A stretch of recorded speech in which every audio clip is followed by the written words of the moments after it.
Акча табуунун эң оңой жолу Эвалан сайтында.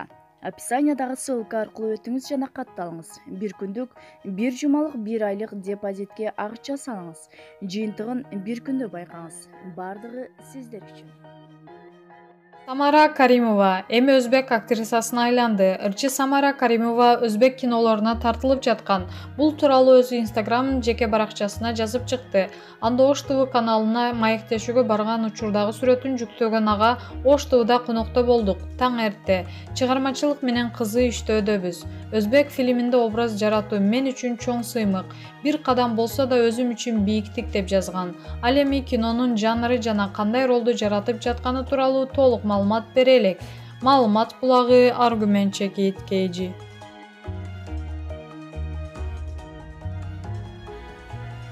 Анжелика, кээде ушундай чарчайм.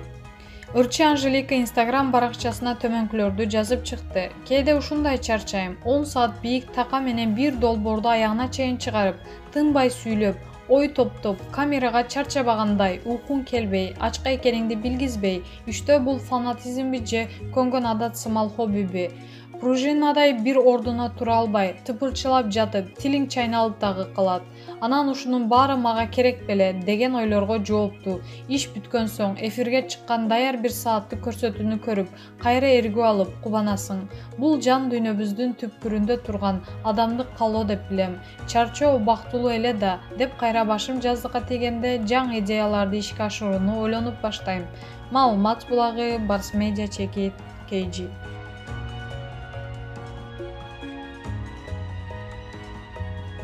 Баласын темир менен сабаган жаран 3,5 жылга соттолду. Москвада баласын темир менен сабаган ата 3,5 жылга соттолду. Бул тууралуу Россиялык маалымат каражаттары жазып чыкты. Маалыматка караганда айыпталуучуга бойго жете элек баласын багуу жана тарбиялоодогу жоопкерчиликсиз мамиле жана зомбулук кылды деп айып тагылды. Ал 3,5 жыл жалпы эрежедеги колонияда жазасын өтөйт. Эскерте кетсек, 7-8 жаштагы баласын аяосуз сабап жаткан атанын видеосу социалдык тармактарга апрель айынын аягында тараган. Ал Жалал-Абад облусунун Алабука районуна караштуу 35 жаштагы тургуну үй бүлөсү менен 2019-жылы күзүндө Орусияга кеткени белгилүү болгон. Маалымат булагы Фабула чекит KG. Садыр Жапаров эл байлыгына кол салгандар үчүн эми бийликтин эшиги жабык. Садыр Жапаровдун үгүт кербени 16 декабрь күнү кадимки тоо булбулу Токтогул акындын кичи мекени Токтогул шаарынын Борбордук аянтында өттү. Бул жолу да кыштын кычыраган сууна, сөөгө жеткен ызгарга карабай, таластагыдай эле миңдеген токтогулдуктар Садыр Жапаровдун сөзүн угуп, өзүн көрүү үчүн чогулду. Баса белгилей кетүүчү жагдай, бул жолу ушуга эле өз каалоосу чын жүрөгү менен келиптир. Бюджеттик кызматкерлерди кыйнап алып келген заман буйрусу артта калды. Садырлап кыйкырган токтогулдук шайлоочуларын аралай баскан Садыр Жапаров сахнага өтүп барды. Кыргыз Республикасынын мамлекеттик гимни жаңырган соң талапкер сөз алды. Мамлекет башына келген адам эң оболу эли үчүн жоопкер да болуш керек экенин айткан Садыр Жапаровдун Кыргызстанды кыйын кырдаалдан чыгарам деген изге тилек менин да жүрөгүмдө. Жоопкерчиликти моюнга алуу, бүтүндөй элдин тагдырын ойлоо, оң болбогондой оор иш экенин жакшы түшүнөм деген чечкиндүү сөзүн токтогулдуктардын кызуу кол чабысы менен коштоду.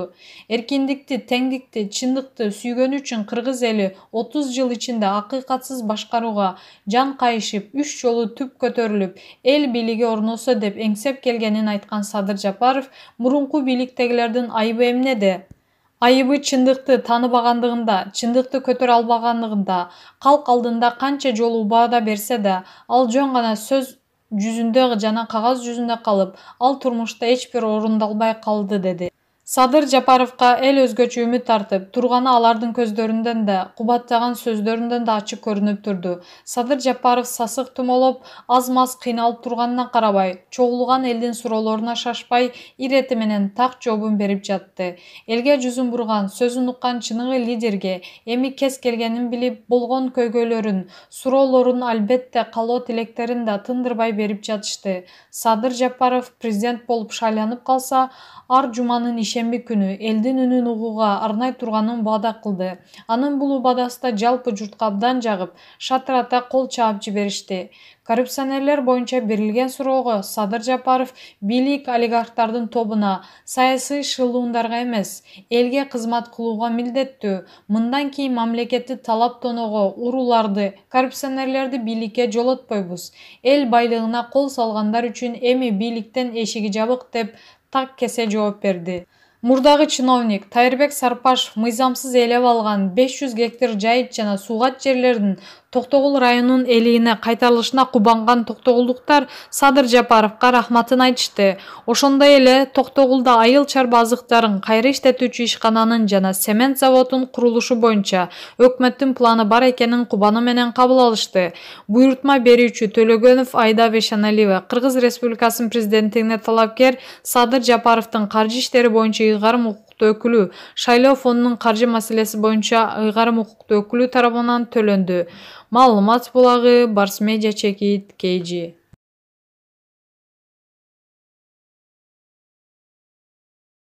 Урмат Борченов жана жубайы Асель Айым үй бүлөлүк жашоого даяр болгондо баш коштук. Кош жүрөк рубрикабыздын бүгүнкү каармандары коңур үндүн ээси, алып баруучу Урмат Борченов менен сүйүктүүсү Асель Айым. Кыска нуска сүйлөгөн мырзанын жылдыздуу жубайы менен жакындан таанышыңыз. Урмат мырза, Асель Айым, учурда эмне менен алексиздер?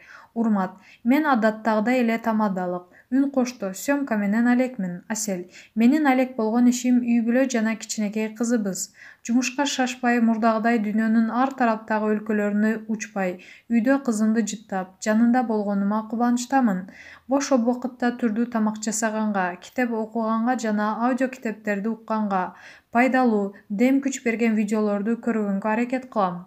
Баш кошконуңуздарга 2 жыл болуптур. Үй бүлөлүк жашоого көнүү кандай болду? Урмат, түрдүү, даамдуу, сапаттуу тамактана баштадым. Бирок муздаткычты толтурууга көбүрөөк убакыт менен каражат сарпталат экен.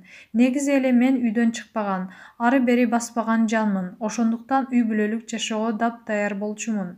Асель, Урмат экөөбүз тең үй бүлө курууга даярмын деген жетилген учурда баш коштук. Ошондуктан үй бүлөлүк жашоого көнүү мага оңой эле болду. Анын үстүнө жолдошумдун үй бүлөсү жөнөкөй, түшүнүктүү, ачык жана заманбап адамдар. Кыска убакыттын ичинде эле оңой тил табышып көнүп кеттик. Балалуу болгондон бери жашооңуздарда кандай өзгөрүү, жаңылануу болду? Урмат, инелеримди кичине кезинде көп бактым. Мындан улам мен ата статустун мурунтан эле даяр болуп калыптырмын. Күтүүсүз жаңы сезимдер деле болгон жок. Кызыма телефон бербейбиз, чогурдайбыз, бийлейбиз, көп сейилдейбиз, бактылуу жандуу балалыкты камсыздайбыз деген үмүттөмүн. Көп убакыт бөлгөнгө аракет кылам. Кызды өстүрүү көбүрөөк жоопкерчилик, энергияны талап кылат деп эсептейм. Татыктуу инсан кылып тарбиялайбыз деп ишенем. Кудайга шүгүр, кызыбыз эстүү, аябай шайыр жана күлкүчү. Асель, балалуу болгондон кийин мага чексиз бакыт жана чексиз ыраазычылык сезимдери толуп калды. Жоопкерчилик 2 эсе чоңоюп, өзүмө койгон талаптарым дагы көбөйүүдө. Урмат мырза, карындашыңызга китеп окуп берип жаткан видеоңузду баракчаңыздан көрдүм эле. Кызыңызга да китеп окуп бересизби? Ал инимдин кызы. Албетте, бир аз чоңоёр менен окуй баштайм. Асель, жолдошум эң мыкты ата. Кызыбызга кам көрүп, кызыктуу ойнотуп, чогурдап, бийлеп, көп сейилдегенге аракет кылат. Кээде ырдап берип жатып эле кызын уктатып коет. Урмат мырза, жубайыңызга кандай баа бересиз? Асель мыкты ашпозчу, мээримдүү эне, ыймандуу келин, сүйкүмдүү жарга тиешелүү бардык сапатка ээ. Асель Айым, стюардесса ал жумушуңуз эмне болду? Негизи ал жумушка кантип барып калдыңыз эле? Жумуштан декреттик өргүүгө чыкканымын 2 жылдай болду. Негизи кичинекей кезимде бул кесипти аркалап калам деп эч ойлогон эмесмин. Бул максат капысынан пайда болуп, кызыктуулугу менен жагып эле максатымды ишке ашырууга киришкем. Документтеримди тапшырып, сынактардын бардык этаптарынан өтүп, иштеп калгам. Сиздин Шубин атындагы музыкалык мектепти аяктаганыңызды окуп калдым. Чыгармачылыкка аралашуу оюңузда жокпу? Ооба, мен аталган мектепте 5 жыл фортепиано классына билим алгам. Абдан кызыктуу сабактар болуп, хорго да катышчумун. Бирок чыгармачылыкка аралашуу планымда болгон эмес. Азыр да оюмда жок. Мектепти аяктаганыма 14 жыл болуптур. Бул арада эч кандай практика болгон соң унутуп деле калдым. Жолдошуңуздун чыгармачылыгына кандай колдоо көрсөтүп турасыз? Урмат өзү эле таланттуу инсан. Ошондуктан түздөн түз кандай колдоо көрсөтөрүмдү билбейм. Бир гана моралдык колдоо кылып, кандай учур болбосун жолдошумдун жанында болууга даярмын. Ар бир үйдүн өз эреже, мыйзамдары болот эмеспи? Сиздерде кандай мыйзамдар орун алган? Асель, биздин үйдөгү негизги эреже катары позитив жана конструктив болсун деп башынан эле сүйлөшүп калганбыз. Кандай гана окуя, пикир келишпестик, түшүнбөстүк болбосун ошол эрежени эстейбиз да эмоцияларды азайтып, призма аркылуу кабыл алганга аракет кылабыз. Асель айым, жолдошуңуз аз сүйлөгөн, эмоциясын көп билдирбеген жан. Үйдө кандай жолдош? Жолдошум үйдө ар кандай. Мисалы өзүнө жакын, жакшы тааныган дос, жакындардын арасында абдан кызыктуу, эмоционалдуу, көп сүйлөгөн, позитивдүү адам болуп кетет. Сиздердин бирге түшкөн сүрөт, үй бүлөлүк видеолоруңуздарды социалдык баракчалардан көп көрбөйбүз. Элдин көзүнөн коркосуздарбы же бул нерсе жакпайбы? Улан, баарын эле мен бөлүшүү, элдин алдына чыгаруунун мааниси, максаты жана жоопкерчилиги бар. Кээде жөн гана бакыт менен бөлүшүшсө болот. Бирок кандай адат бизде жок эсе. Асель, биздин сүрөт видеолорубуз эл алдында көп болгондо